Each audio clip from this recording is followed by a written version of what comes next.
আর গায়েন না ভাই, আর গায়েন না প্লিজ।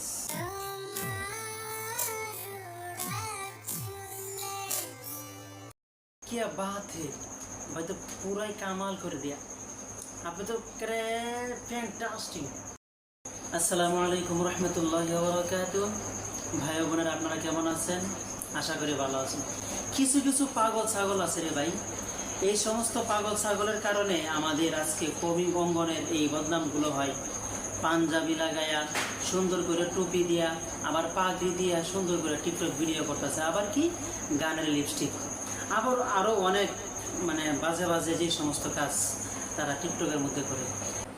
তুমি একজন কওমি মাদ্রাসার ছাত্র, তোমার গায়ে পাঞ্জাবি আছে, পরনে টুপি আছে, আবার এই পাগড়িও আছে, তুমি এগুলো রাইখে সেটা তুমি কিভাবে তুমি টিকটক ভিডিও করো? আবার টিকটকের মধ্যে টিকটক করো, টিকটকের মধ্যে অনেক হুজুরও কিন্তু আছে যারা কোরআন হাদিসের কথা বলতেছে। তুমি কোরআন হাদিসের এসব ভালো কথা বলো, যেগুলোর মাধ্যমে মানুষ শিক্ষা পায়, কিন্তু তা না করে কী করে ট্রেন্ডিং একটা বিষয়, ট্রেন্ডিং ভাইরাল হইতো, একটা ট্রেন্ডিং বিষয় আসে আর এটা নিয়ে আসে লিপস্টিং করে। নির্লজ্জ কোথাকার।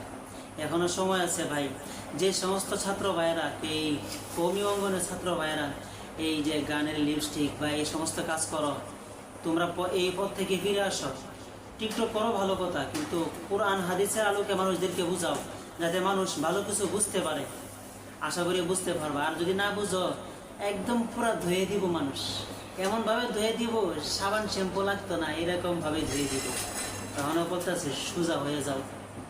আল্লাহ বুঝদান করো, আমিন।